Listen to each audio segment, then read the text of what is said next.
Today's episode of Rebuilders is a little bit of a different gear for us. What do we talk about, Mark? Well, we're pausing our series that we've been doing on discipleship, and we're really looking at the whole situation in Ukraine. What does it mean for the world? How is it changing things? And how do we view this as Christians? And I think one of the great things that we've been trying to do is narrate the changes in the world, but do that with a biblical perspective of doing that with, what does that tell us about our relationship with God, God's relationship with the world? And so we're gonna do that today. Yeah. So if you want some notes from the episode, references to a whole bunch of articles and books that were mentioned, you can subscribe to our mailing list by heading to rebuilders.co. Let's dive in. Hi, welcome to Rebuilders. My name is Liddy and I'm here with Mark and with Daniel. How are you both? Good, thank you. Great. Excellent. Such polite responses. Before we dive in, can we send our best wishes and to Queensland? And, yes. For those overseas, we've got quite terrible flooding at the moment in Australia. In Queensland, northern New South Wales. Yeah. I think it's even going possibly down to Sydney today. So it's pretty quite hectic. devastating there. So thoughts and prayers with those areas of Australia. So today we are taking a bit of a detour from the series that we started a few weeks ago to focus on the crisis that's playing out between Russia and Ukraine. We touched on this in previous weeks and just want to spend some time exploring it as it kind of reflects a lot of the frameworks that we've been talking about for the last couple of years. So how about we start a little bit? You've obviously been talking about Russia in many ways and in many contexts for many, many years. Can you kind of explain that? What are you seeing emerge now? Yeah. Well, the first thing, even just before we kick in, just as we sort of, I think we're talking and realize that we're analysing, and I think it's important to look at this from the big perspectives and what we've been, the story we've been telling with this podcast, I think for some time, about the changes in the world and how do we respond to that. But, don't want to get away from, in this moment where there's heaps of analysis, just the very real suffering as we speak of people in Ukraine. And, we're praying. We have a prayer meeting tonight. And if people are wondering, what to do, and, if your response is, you want to pray, there's some great resources, 24/7 prayer I've got. I encourage you to seek them out, but wherever, you can give to what's going on. And, just wanted to also, I think the Russian people as well are about to enter into a new phase. Absolutely. And, I just think Russia is really important for God's future, as is Ukraine, and the role that it has to play in God's future. So we just really need to pray and contend for those countries and their people. The reason I think I became interested in Russia it was more than just Russia as a country. I felt that something was happening in Russia that was important for this bigger story of where the world's going. And I think I became interested when actually Vladimir Putin disappeared for a period when no one could see him. Where Boris Nemtsov, the opposition politician, was shot in Red Square. And but then I started reading more, but I noticed there was something going on behind the scenes, that Russia and the emergence of what was happening in Russia, and particularly the way Russia was using media and disinformation, grabbed my attention because it seemed to be a plot twist. Up to that point, I think my sort of cultural reading of where the world was going was very much shaped, almost the vision of the movie Her. Yes. Where you have this sort of stylized vision of Los Angeles a few years in the future, but it's very futuristic. And that movie was actually partially shot in Shanghai, which is fascinating. Shanghai is future Los Angeles. And the sort of world seemed to have sorted out a lot of its problems. It's very neat. There's not like homeless people living on the streets. It's like this polite place, which is beautiful. And the character in that, he falls in love with his sort of AI-driven assistant. Yes. And so the sort of message there was, I felt like the original title for Disappearing Church, the book I wrote, was actually going to be called The Beautiful Apocalypse. That what we were facing was this post-Christian future, which was alluring, where technology would sort of capture your attention and form us in these sort of ways which are contrary to the way of Jesus. And, so how do we sort of steadfast, be a creative minority against that? And I think there's still, obviously relevant things in that book. And, I think a lot of it is still very pertinent. But as I sort of began to look at Russia, I began to have this sense that this sort of post-Christian vision of the world was actually going to be subverted. That what we'd assumed is that the West was the one driving the story. And actually what was happening in Russia was something very, very different. And, I think I talked about, a lot of people, will say, oh, Mark's into Russia. Why? I'm into lots of different things. But it was really about, I think I spoke about it on this cultural moment. And I think when we recorded that season, I can't remember which one it was, of this cultural moment where I talked about Russia and disinformation and stuff like that. I'd also preached that weekend at, so I was thinking about the sermon I was about to give, which I gave at Bridgetown, which was all about Russian disinformation. It was part of their The Flesh, the Devil, the World series, which John Mark's now written up into a book. And I think one of the chapters is sort of, his sort of rehashing of that sermon. So there's a sense that, I was sort of like saying to everyone, I've prepared you for this post-Christian world, this beautiful apocalypse, this vision of like the movie Her, but hang on, there's a plot twist. Yeah, okay. And so I think I've been following that thread, we've been talking about here, but I think it's come center stage in even ways that I'm shocked by. Well, I think perhaps what would be helpful in, I guess, understanding how we got to this plot twist kind of space, we'll head back to the 80s, back to 1989 with the fall of communism and the period after that and what sort of changed, I guess, in broad brushstrokes across the world and culture between West and Russia. Well, I've often said that, the reason we talk about this a lot is the vision of the world that we have, of post-Christianity, of secularism, that some people have been trying to wrestle with over the last few years, is really indicative of an ideology that grows up in reaction to a series of changes that happen in the world after the fall of communism. Yeah. So the West becomes dizzy.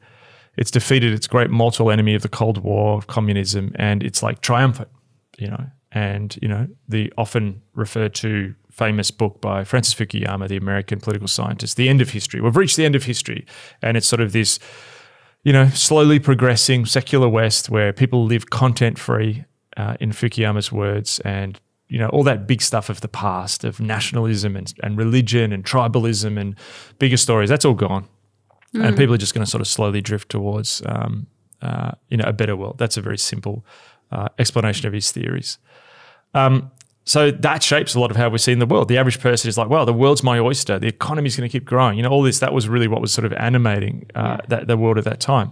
Russia jumped into that post-communism, jumped into sort of liberal democracy, capitalism, and, it was heady days. But quickly for many people in Russia and in the post-Soviet space, it turned into a nightmare. The 90s are remembered as a really chaotic time. And they, didn't have the institutions. There was so much, existing underneath the surface of communism. There was mafia and organized crime and corruption. And so Russia, begins as an oligarchy, this sort of like state of combination of people from the former security services and oligarchs and corrupt, mafia and so on, and this sort of, former Soviet bureaucracy. So they get rid of communism, but then also, so they've become disillusioned with communism. But then what a lot of people in the West don't realize, many people, particularly at the top, became disillusioned with liberalism and Western liberalism. And so, I think that's a really important thing to remember. So a lot of what we're seeing here is then this ideological change that is completely contrary to what we've believed. So in a sense, there's been an argument that some have said is that in a sense, they could be ahead of us in a way, in the sense that we're only becoming many people becoming disillusioned with liberalism in the West now, where Russia sort of got there very quickly. So I think that's what I became really interested in. What if actually what Russia went through at a quicker space, I'm not going to say we go through exactly the same, but what if we weren't heading towards this liberal triumphant moment, this post-Christian moment? What if actually we were heading to somewhere else? That's what I guess that's the big picture reason of why I began to take notice of what was happening in Russia. Yeah, great. And interestingly, we've been talking about that. The West moving towards this beautiful utopic future and realizing the emptiness of that Yes. imagined promise and the illusion that it is. Okay, well, looking back at Russia, what has changed? What is this plot twist that's occurred that has led us to where we are now and looking at our news screens and Well, it's almost there's two plot twists. I think the first plot twist I was watching is the emergence of Russia and China as real competitors to this vision of liberalism in the West. Mm-hmm. The second plot twist is we've got to go back to Rebuilders. We had a break last week, and the week before, we started mentioning Russia, and I made a prediction that Putin was not going to attack. And I wasn't alone in that, and really that was just me reading a lot of the Russia experts I follow, military experts, politicians, and everyone bar a few military sort of strategist guys who were looking at build-ups of insane amounts of tanks on the Ukrainian and Belarusian borders. They were like, no, this is more than just a sort of psyop from Putin. And I was profoundly shocked. At first, I thought maybe he's just going to go into the east of the country, secure the parts of the country that he'd sort of already destabilized in 2014, these so-called independent republics. But when started to see bombing in Kyiv and Lviv and these places, it was just absolutely shocking, and very quickly realized that we were at war again. And I think a very pertinent question that a lot of people have asked is, why has this grabbed us? We had a terrible war in Syria and Iraq, which the West, could be blamed for starting, at least in Iraq, and then some of, also in Libya and Yemen. Why is the world, getting, I follow lots of different global voices on Twitter and places, and there's genuine hurt and anger in particularly the Middle East as to why we've ignored this. We also have a terrible war in Ethiopia at the moment. It's a civil war that is largely ignored. I think what's different though, there is part of that. It's that Western bias, and there very well is some really interesting questions around race and so on with that. We also had a very serious war in 2020 with Armenia and Azerbaijan, really on the doorstep of Europe, which didn't get the media coverage. But I think what's different about this war is, and we'll talk about some of the factors, but I think the big thing is this is a very 1914, 1939 type war. Ethiopia has the potential to spill over into countries like Eritrea and so on. And there's already elements of that in the Horn of Africa. But this is a war amongst very powerful countries with very powerful militaries in Europe. And the last two times we had a spillover from a war like this in 1914, 1939, we had a world war. And, you are then also talking about the difference between, the war in Armenia and Azerbaijan, or what's happening in Ethiopia with Tigray, is that there are nuclear weapons involved. And this is an existential crisis for the world. Once thermonuclear weapons start going, it's the end of the world as we know it. Probably the death of most people in the world. So we're at the unthinkable moment. And I think, my question, before we sort of jump into what this has meant, has been, how did Putin, who many people characterized as, yes, he pushes the envelope but doesn't take risks, how did we get to this point where he's just like thrown it all in with a massive land war in the midst of Europe? When he did the incursion into Georgia in 2008, it was very quick, lasted 2 weeks. Technically he was prime minister at that time to Medvedev, the president, but really Putin was in control. 2014, incursion into Crimea, there's the sort of was like just turned up, little green men, all this sort of stuff. So very quickly, I went back and listened to a podcast that I'd listened to in 2020, just after coronavirus started. There's a Russia watching podcast called In Moscow Shadows by the British Russia watcher Mark Galliotti. And he talked about these reports that were coming out from Russia, that a couple of people were saying that Putin had come under the influence of a particular faction within the Russian leadership. And this faction was around the Security Council, and particularly the leader of the Security Council, Nikolai Patrushev. Patrushev really interesting guy in the sense that he's even more ideological than Putin. Former KGB guy, and basically believes that the West is out to utterly destroy Russia. And he, with some others, the rumors are that they believe that one of the generals in the sort of their group of what they call the strongmen or the Siloviki actually has psychic ability to read other people's dreams and read the dreams of the then US Secretary of State, Madeleine Albright, and saw in her dreams that the West, America and Britain, wanted to utterly wipe Russia off the face of the world and that the West was evil. And so what's interesting is what Mark Galeotti outlined, and even as he was outlining this, he's saying like, I don't know if this is a bit over the top, but he speculated that basically what they're saying is Patrushev was also in charge of Russia's pandemic responses, that if a pandemic ever came along, Patrushev was in charge of this, and the Security Council was in charge of response to pandemics. So the pandemic happens, and all the rumors are that Putin becomes very isolated. Putin is afraid of getting coronavirus and is like sealed off almost. So no longer is he moving around the elites like he would have once. He's sealed off with this very small group of voices of this, what's called the mobilization faction, they're sort of calling them.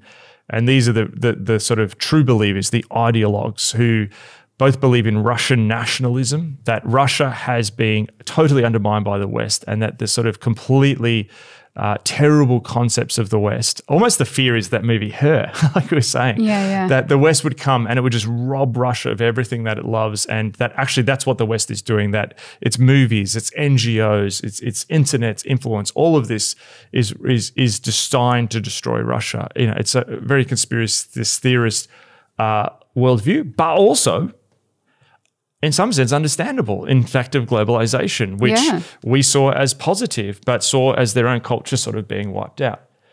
And so this sort of almost mystical mashup of beliefs, some of it is this group come from the intelligence services. They're former Soviet officials, but they don't believe in communism anymore, but they believe in that sort of unity of the people that a communist system and structure can create, particularly amongst the leadership. They are partially influenced by the Russian Orthodox Church, which has become more and more nationalistic and cut off. And then there's weird mysticism. I mentioned the psychic, but it's interesting that in the final days of the Soviet Union, psychics were on TV as people tried to find a sense of meaning forward. So there's sort of this mystical beliefs, but then this real sense of nationalism. But it's more than just Russian nationalism. It's this sense that there is a Russian people and this sort of Rus, this great connection of these people in places like Ukraine and you know, parts of Moldova and Georgia and Belarus, that actually they need to be reunited, and what's keeping them apart is actually you know, the West. So on that podcast 2020, Galeotti sort of tells this story and then says, look, I don't think it's going to happen. I think it's over the top. But you know, the one worrying thing is that Patrushev could want war. Now, if you think about it, we've seen at church, and everyone who's listening at churches, people who you didn't see for 2 years and who completely changed during coronavirus. We've talked about people who deconstructed their faith or went down rabbit holes and, you know, became QAnon followers. And in some sense, I wonder if that's what's happened to Putin. Not that this is a new thing to him, but the intensification of being with a group, being cut off from the world sort of with coronavirus, there's something changed. Interesting, some comments the British ambassador to Russia said, you know, seeing Putin, this is the former British ambassador, said he seems different. The French diplomats who met Putin to negotiate against the war just before the conflict began said he seemed a different person in 2019. Marco Rubio, the US politician who's the I think he's sort of the liaison House chair of whatever the Senate committee or whatever. Basically, the intelligence services report to him as a politician.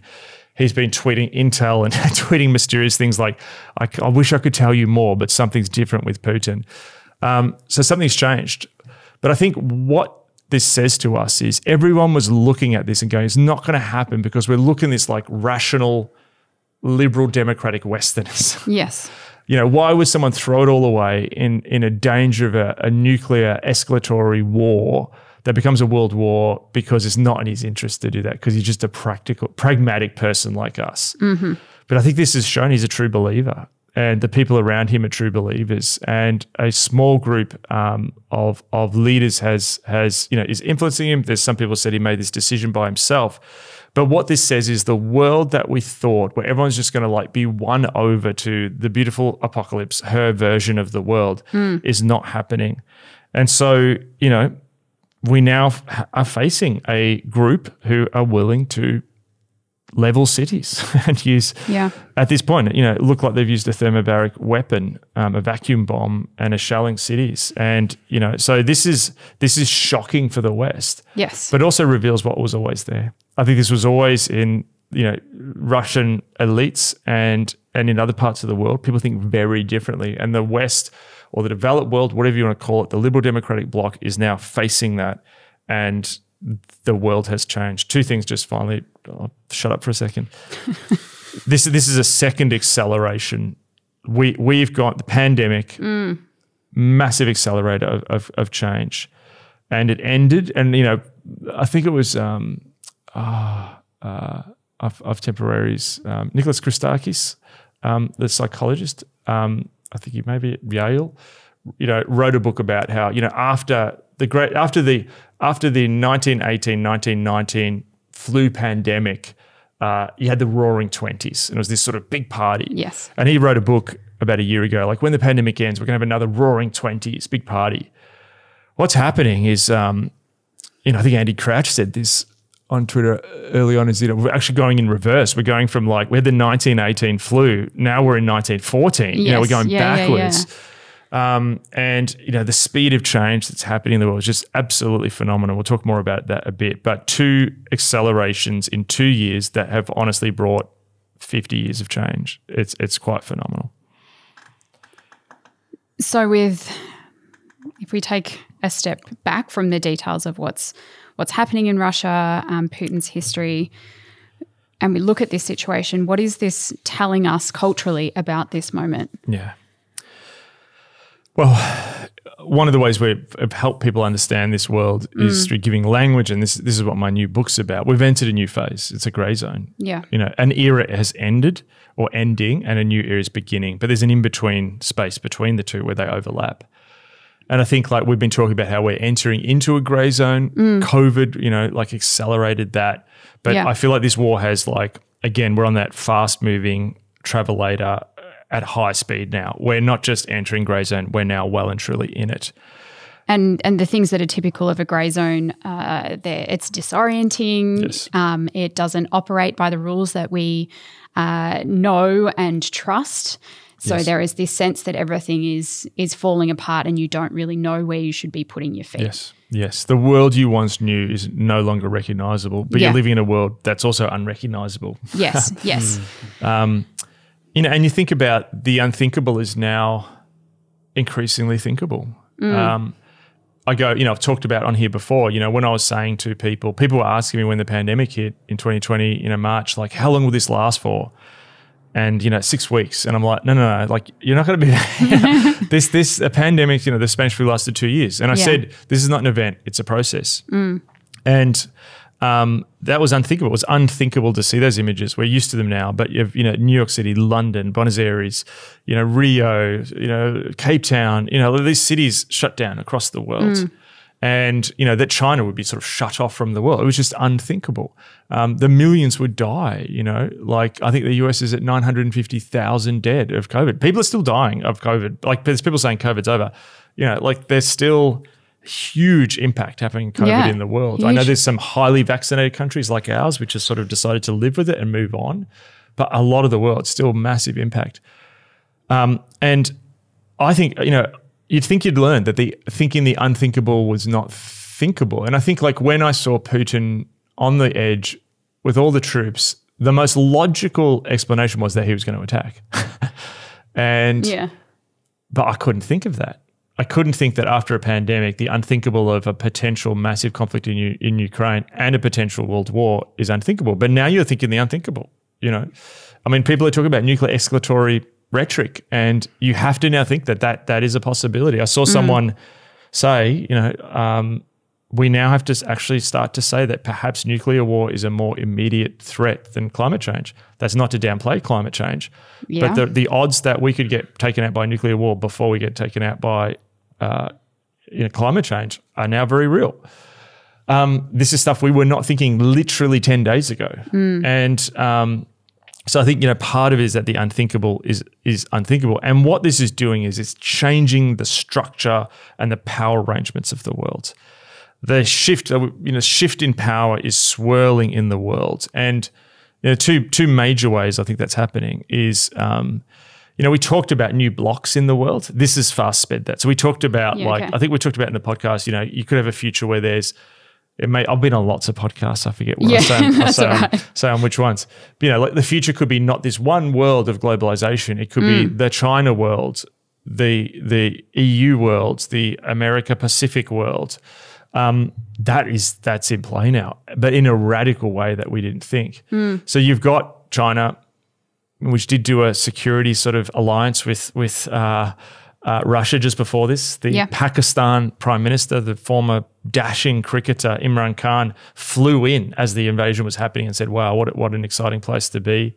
Jair Bolsonaro, the president of Brazil, flew into Moscow a few days before, now has come out condemning, but, which way does he go?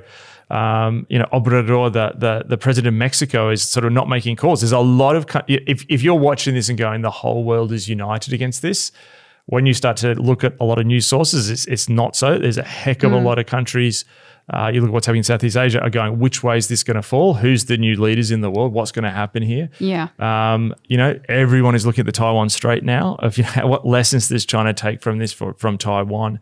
So the world is shifting. And another thing we've said here, which I think is even more relevant now, is culture lies downstream from geopolitics. Yeah. You talk of Russia shut its airspace. So many people shut their airspace to Russia. Russia's retaliating.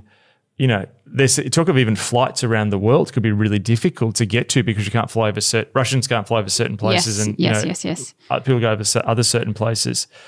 So currently we're in a grey zone which is being accelerated, not just by the pandemic, but now cyber war, economic. We're in a full economic war. Maybe we can talk about in a second. Information war. We now have bombs and bullets of a kinetic war, and now there's a moral war as well. Yes. So there's people saying, we have to do something about this. And people saying, well, what did you do about Iraq or Syria? Or we need to do something about this. And we're seeing images of, African foreign students who are then being turned back from trains on the Polish border, and people saying, going to Poland, and people saying, well, what are you saying about that?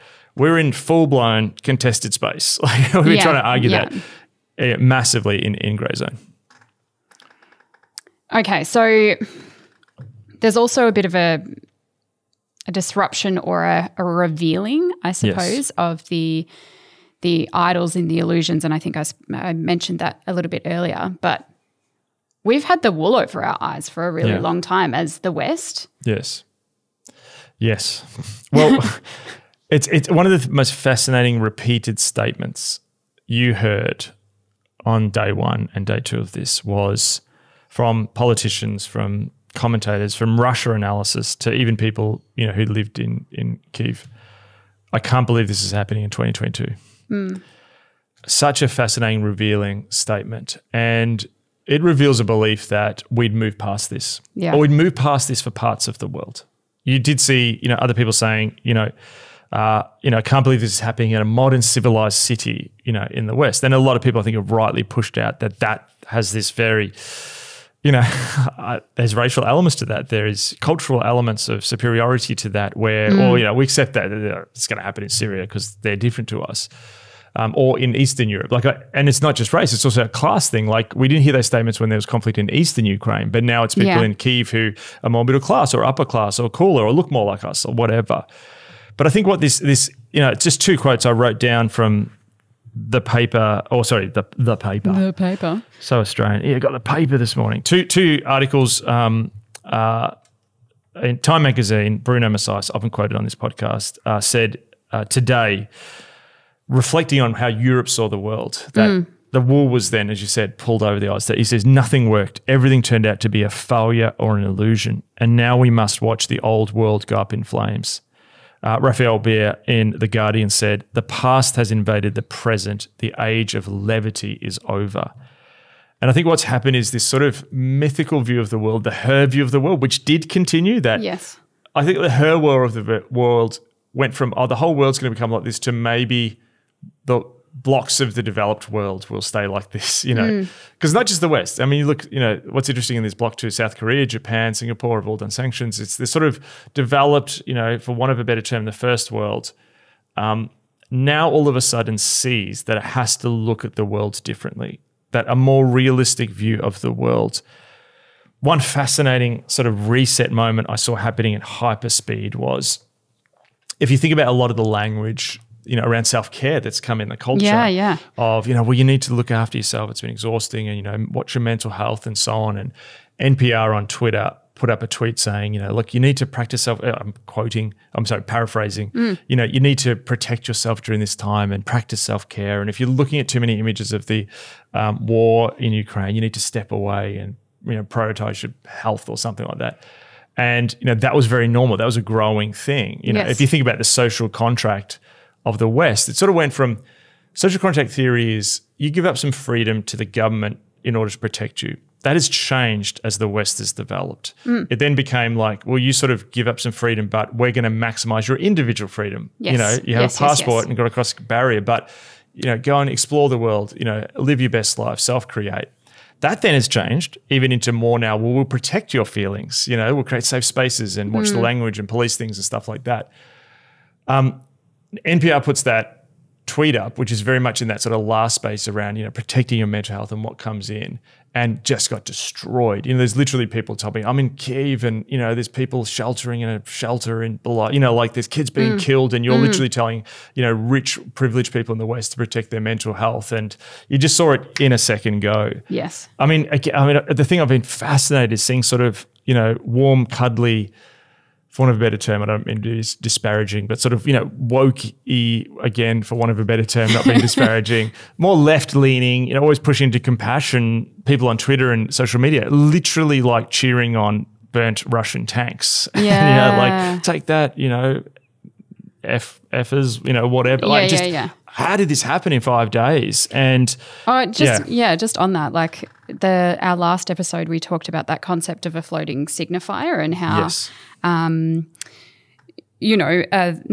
pastors in churches have become this floating signifier that other people put these identities onto. I want you to be this person for me. I want you to be this kind of person for me. But I wonder in this setting whether people have adopted their own floating signifiers, as in I'm going to say the right words and I'm going to say the right things, but it's actually got no basis. It's not hanging on anything meaningful or deep in terms of morality or theology. And so when something happens like Ukraine being invaded, suddenly those signifiers that meant I'm doing the right thing, I'm saying the right thing, are suddenly without any substance, and you pivot and you start speaking completely differently because there's not a real true moral basis for those ideas. And it happens so quickly. In an internet space. It's interesting too because, we've talked about on here as well, like this growing dissatisfaction in the public as the world sees injustices, and that becomes clearer because of social media, iPhones. Martin Gurry's book, The Revolt of the Public, is a great capture of this dynamic. The public wants more, and the George Floyd video captured that. Here's this horrible injustice. More should be done. The governments and systems and structures and public need to address this. So let's have this sort of community-wide thing to do that, and you see movements begin, and, there's a bunch of stories, and, in Australia, like something like Brittany Higgins, the parliamentary staffer in Parliament, so there's this sense of, okay, these stories are uncovered, let's do something about them. We can see them now. And on social media, that sort of moves virally. But what's interesting with this is those sort of rights that you're demanding, now that's happening in a country where in order to then go and exercise those rights, you would have to also take control of land to exercise those rights, if that makes sense. So you can see this public sense of outrage, rightly moral outrage at what's happening. You're seeing just night after night, just sort of emblematic images. Like the Vietnam War, there was the famous image of the young naked child who was running with napalm burnt. And, that was like one of these turning moments where it captured the moral indignation. And in a sense, Vietnam had less of less of the finances of the United States, but it began to win the moral war in the eyes of people's, the sort of television public. But we're getting them day after day after day. And, what I think is interesting is this hunger for people to change and not let this happen. But for us to do that, we're going to have to use military power. Yeah. Like, if we're going to go and then say, well, we've got to protect the people of Ukraine, we've pushed and we'll get into sanctions and stuff in a second. We've pushed the sanctions, like on day one, it's like these sanctions are weak. I mean, it is next level, some of the sanctions. So we're pushing economic war to the absolute, red line where almost we're going to get to the point where you can't do any more. Yeah. So therefore, to want rights for those people in that country, and I'm not advocating war or anything here, I'm just saying this creates a conundrum for that desire in the world that's been growing of justice, but people are going to be absolutely unable to do that. It's going to be constantly on the doorstep of Europe with seeing this all the time, and there's nothing we can do because those rights are being, in a place which has now been taken over, and rights sort of end at your border or end where those international agreements of those rights are maintained. Yeah. Okay, well, you've mentioned sanctions there.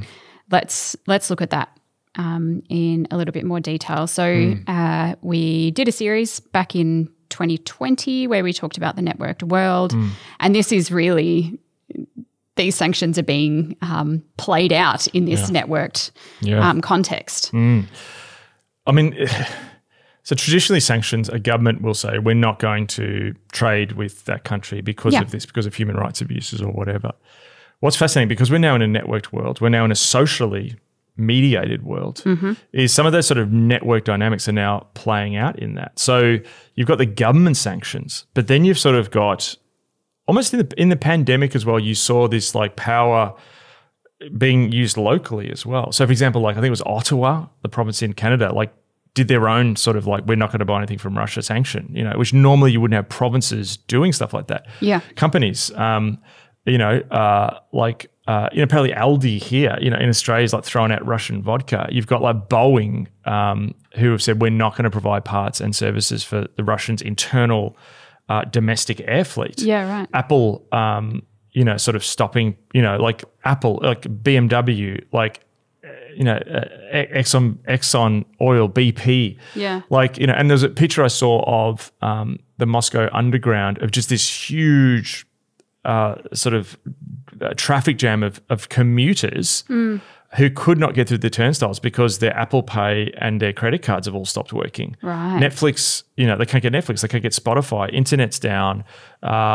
And it's fascinating because almost what it is again, if you think about the world's moved from centralized authorities to a networked reality. And in network reality, movements don't just come from down, they also come from up. Yes. So what you're seeing is like, like I think it was first Schalke FC, the German football team, who was sponsored by Gazprom. They're like, we're not going to wear our shirts. Now they've got rid of it. Manchester United, got rid of its sponsorship with Aeroflot.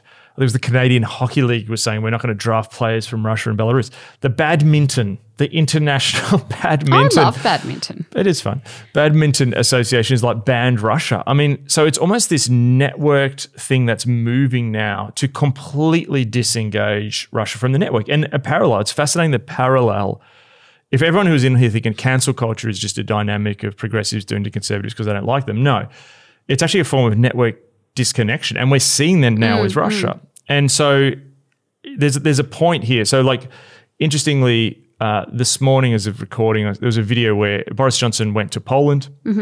A Ukrainian journalist in the audience asked him a question and gave a very impassioned, I don't know if it was a plea. It was a sort of dressing down at the end. It was a plea to establish a no-fly zone. Now, a no-fly zone is where, like what happened over Iraqi Kurdistan during the Gulf War, where if any sort of, because they wanted Kurdistan to survive, which was a sort of autonomous zone of Iraq, that the British or American Air Force would shoot down Iraqi jets. Now, that's what they want for Ukraine. Now, the difference is there's a big difference between the Iraqi Air Force and a Russian Air Force. Well, if that was to happen, that would mean there is an air war between Russia and NATO. An air war between Russia and NATO will fully turn into a real war very quickly. Interestingly, because of the power of these videos, then you see not long after that, UK Labour, again, this is the left-wing party, which traditionally has been the ones often against war and so on, was saying, well, we're now going to talk to the government about a no-fly zone. So what you could see happening is often countries have gone into war and wars escalated because governments are pushing it because of this emotive, immersive reality. You can see this network effect where because we're seeing these images, we're like, we need to do something now, where governments are being forced to do more, and you get this escalatory crisis where the war spills over. So this is an before seen reality where this war is different. And again, to 100% agree, we shouldn't have a moral differentiation between what's happening in Ethiopia and what's happening in Ukraine. But I think the difference with this war as well is that the ability for it to spill over, not just because they could go into Moldova and take part of Transnistria, but because of what the dynamics is. This is now a fully global networked world. I mean, one example, India is sort of stayed on the sidelines. But an Indian student was killed today, and then there's pressure. Well, what's India's response to this? Because we're so connected socially, economically, technologically, the potential of this for disruption is going to go on. This is, again, to use a phrase we've talked about, this is not a complicated war. This is now an utterly complex war. Yes. And so the second order effects are incredible. I mean, I just read this morning. I think all the senators in the US Capitol were given a briefing, and the estimates from the US military is this will be a 10 to 20 year war. And you've got foreign fighters coming in from all over in Europe on the borders of NATO and EU. So, this is an incredibly different scenario that we're currently facing in the world, and a huge agent of change. This will create a different world. I'm just going to take that one in for a moment. I wonder if we end on this point, Mark. We talked about the pandemic as a return to nature, but something that you've just, or a few of the things that you've just touched on, tells us that this war is the return to human nature. Yeah. Yeah, I think we spoke about that with the Black Lives Matter protests in the US, where the pandemic was the return of nature. Modernity is based on the idea that we've conquered nature. Yes. And we've created this environment buffered by technology and science where we can be protected from nature killing us at a very early age. Pandemic pushed back on that, where all of a sudden people in London are going the underground and thinking, I could die, early on in the pandemic through catching something. So that was nature pushing into the artificial environment that we've created. I said that what the George Floyd video and the whole Black Lives Matter movement did was then reveal that human nature has not changed, that racism and prejudice is still existent, even with all the education and all of this stuff that we've put in place to have this liberal democratic world. There are still injustices underneath the surface. I think this is even an intensification of that. I think that I was thinking about this, that I saw someone on Twitter quote the famous Yeats poem, The Second Coming. I did have it here. And I was thinking particularly of in 1969, 1968, the BBC wanted to do television. Colour television had come in. And David Attenborough, I think, was actually controlling some of the content. And they wanted to do something where let's do something different. We're meant to elevate the public. So let's actually do almost high art as TV. So they commissioned someone, Kenneth Clark, who was sort of an intellectual, I think he was at Oxford or Cambridge. And I think he was also a trustee of the British Museum, to give this, big arc of what is the great questions humanity has wrestled with. And, it's this big thing, and it was hugely influential. It's been sort of taken apart now as people see, there's sort of like obviously sort of flaws he made in sort of his read of civilization and so on. But interestingly, at the end, Kenneth Clark sort of ends and he sort of says, where are we now? And he's really asked the question, where is Western society? And he sort of makes these statements. He says at the very end, and again, to like millions of people, I think it was like 2.5 million watched it in the UK and 5 million watched it in the US, which is extraordinary for this massive high art sort of exploration of, you know, of civilization, which by that he really means Western civilization. And at the end he says, you know, I'm a stick in the mud. I prefer, he saw some of the cultural, what he felt was the cultural unraveling that was happening. 1968 was a pivotal year in you know, the 20th century, as so the West seemed to be unraveling at that time. And he said, you know, I'm a stick in the mud because at the end of the day, I prefer it's like order to chaos, you know, gentleness to hatred, and you know, forgiveness to vindictiveness. And he quoted Yeats, and he quoted the famous Yeats post, "The Second Coming." You know, and it's been put up. I've seen multiple people putting it up on Twitter as this war's begun, and it's often invoked at moments when people are sort of worrying that the West will fall. And the first, I'll read the whole thing. The first paragraph is this: turning and turning in the widening gyre, the falcon cannot hear the falconer. Things fall apart, the centre cannot hold. Mere anarchy is loosed upon the world. The blood-dimmed tide is loosed, and everywhere the ceremony of innocence is drowned. The best lack all conviction, whilst the worst are full of passionate intensity.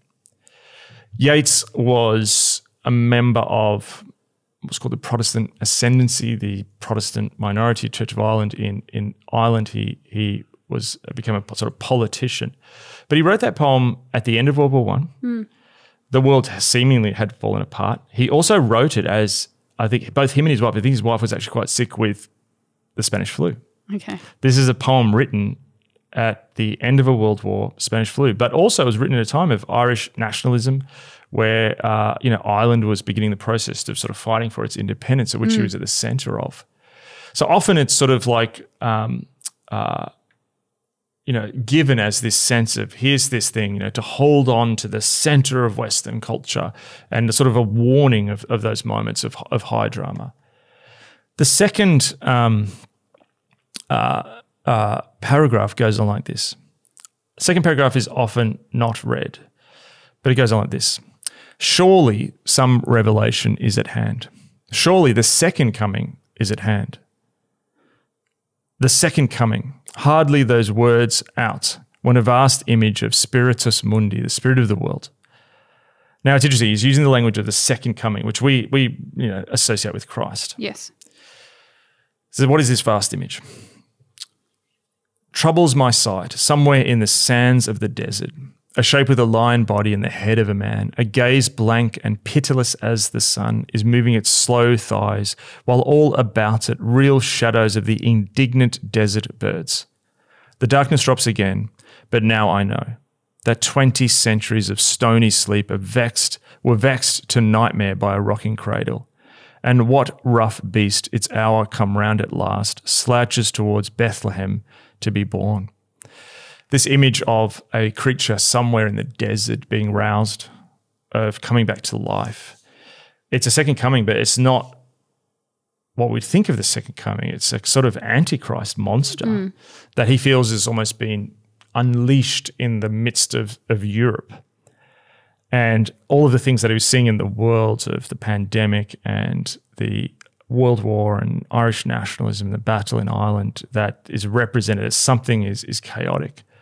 Now, what's interesting is Yeats was also deeply, you know, this is considered a modernist poem. And, you know, we often talk about the sort of liberal democratic West and its modernist values. But Yeats, like so many modernists and so many people we hold up as heralds of the Enlightenment, you know, early on to, you know, more modernist people like Yeats, actually were very pagan. Yeah. Yeats was into spiritualism. Yeats was part of a weird hidden sort of group of occultists that a lot of the aristocracy was in. You know, like someone like Jung, he thought that actually spirits were making him write in automatic ways. That's part of this poem, was actually him spiritually connecting to a sort of force that was giving him this insight into the world.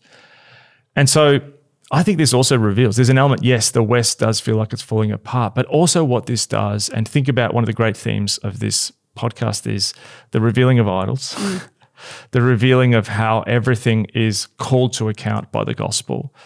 Newbigin's great concept that, yes, we go out into the world to preach the gospel to the world, and the West has done that, but also the gospel must be preached back to the West. Yes. And for me, this concept that actually underneath the West, there is often an engagement with paganism when you scratch the surface.